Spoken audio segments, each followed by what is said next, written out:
Alat yang digunakan untuk pemeriksaan fisik, imun, dan hematologi pertama ada stetoskop, kedua ada handscoon, dan ketiga ada penlight. Tanyakan kepada pasien tentang riwayat kesehatan sekarang. Apakah pasien pernah mengalami kelemahan atau nyeri sendi? Ibu, apakah ibu pernah merasa lemas atau nyeri sendi? Tidak ada, suster. Pernahkah dalam waktu dekat ini pasien menderita ruam, perdarahan abnormal, luka yang penyembuhannya lama, atau alergi makanan dan obat? Ibu, apakah dalam waktu dekat ini ibu pernah mengalami pendarahan? Tidak ada. Ruam? Tidak ada juga. Alergi obat atau makanan? Tidak ada. Kedua, tanyakan riwayat kesehatan dahulu. Tanyakan apakah pasien memiliki riwayat penyakit terdahulu dan apakah pasien memiliki penyakit ringan yang berulang. Ibu Alia, apakah ibu punya riwayat penyakit terdahulu? Iya ada, suster. Saya ada kolesterol. Kalau riwayat penyakit ringan tapi sering? Oh iya ada, itu emak saya. Kemudian, tanyakan pada pasien apakah pasien pernah mengalami cedera dan menjalani operasi. Ibu Alia, apakah pernah mengalami cedera sebelumnya? Tidak ada. Menjalankan operasi sebelumnya? Tidak ada juga. Belum pernah ya? Ibu Alia pernah menerima transfusi darah? Tidak. Menerima transplantasi organ? Tidak juga. Yang ketiga adalah tanyakan riwayat kesehatan keluarga dan sosial. Tanyakan apakah pasien memiliki riwayat kanker dalam keluarga atau gangguan hematologi dan imun. Sebelumnya, apakah di keluarga Ibu Alia ada yang mempunyai riwayat kanker? Tidak ada, suster. Riwayat penyakit yang berhubungan dengan hematologi dan imun? Tidak ada juga. Tanyakan pada pasien apakah pasien memiliki riwayat merokok, minum minuman keras, kopi, dan menjalani diet. Ibu Alia, apakah Ibu Alia merokok? Tidak, suster. Minum minuman keras atau kopi? Kalau kopi iya, saya suka kopi. Kalau menjalani diet, pernah atau sedang dilakukan? Iya, saya sedang melakukan diet. Selanjutnya akan ada pemeriksaan fisik yang akan dilakukan oleh teman saya. Sebentar lagi akan datang teman saya untuk melakukan pemeriksaan fisik. Saya pamit dulu ya Bu ya. Iya, suster. Terima kasih. Bagian pertama, inspeksi. Permisi Ibu, saya Suster Desfitri. Saya ingin melanjutkan pemeriksaan fisik. Maaf Ibu, saya lihat dulu bagian kulitnya ya. Yang pertama adalah observasi palor, jaundice, dan sianosis. Juga cek adanya eritema yang mengindikasikan inflamasi lokal. Yang kedua, evaluasi integritas kulit. Catat tanda dan gejala inflamasi atau infeksi seperti kemerahan, pembengkakan, penyembuhan luka yang lama, drainase luka, induration atau pengerasan jaringan, tenderness. Cek adanya rash dan catat distribusinya. Observasi tekstur dan distribusi rambut. Catat adanya alopecia.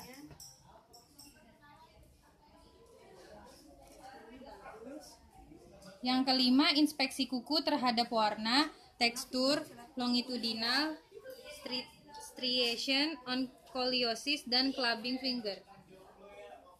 Kukunya simetris, bagus, tidak ada tanda-tanda kebiruan. Yang keenam, inspeksi membran mukosa oral terhadap plak, lesi, udema, gusi, kemerahan, dan perdarahan. Maaf Ibu, bisa dibuka dulu mulutnya? Maaf ya, sebentar aja. Ya, bagus. Observasi respiratory rate, ritme, dan energi yang dikeluarkan saat melakukan upaya bernafas. Catat posisi pasien saat bernafas. Yang terakhir, inspeksi inflamasi pada anus atau kerusakan permukaan pada mukosa. Bagian kedua, palpasi. Permisi Ibu, saya Suster Ana. Saya mau melanjutkan pemeriksaan fisik dari teman saya tadi. Yang pertama adalah palpasi nadi perifer, di mana seharusnya simetris dan reguler. Maaf ya Ibu, saya meriksa nadi saya. Nadinya simetris. Yang kedua, palpasi abdomen, identifikasi adanya pembesaran organ dan tenderness.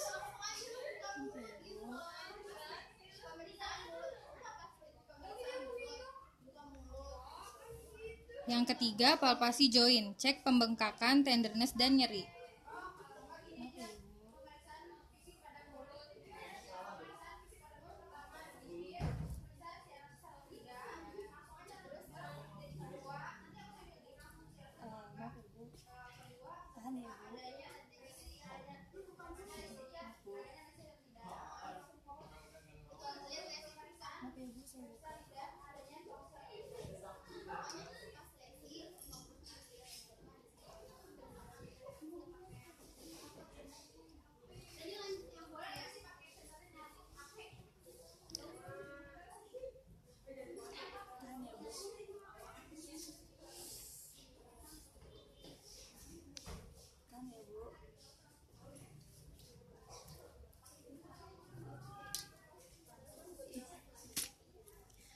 Yang terakhir, palpasi nodus limfe di area leher dan aksila. Jika saat palpasi terdapat pembesaran nodus atau kelainan, catat lokasi, bentuk permukaan, konsistensi, kesimetrisan, mobilitas, warna, suhu, pulsasi, dan vaskularisasi dari nodus. Bagian ketiga, perkusi. Perkusi anterior dari toraks, bandingkan satu sisi dengan sisi lainnya. Bunyi dul mengindikasikan adanya konsolidasi yang biasa terjadi pada pneumonia. Hiperresonan, meningkatnya bunyi perkusi dapat dihasilkan oleh udara yang terjebak, seperti pada asma bronkial. 4. Auskultasi. Saya Suster Ayunda, saya akan melanjutkan pemeriksaan fisik dari teman saya. Auskultasi di atas paru untuk mengecek suatu tambahan yang abnormal. Wheezing bisa ditimbulkan oleh asma atau respon alergi.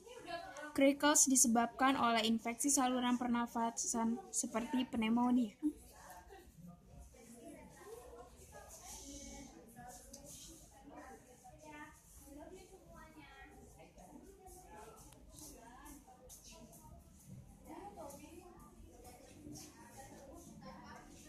Auskultasi bunyi jantung di atas prekordium.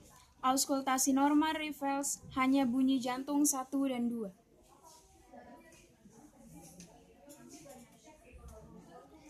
Auskultasi abdomen untuk bunyi bowel. Gangguan autoimun yang menyebabkan diare. Bunyi bowel meningkat.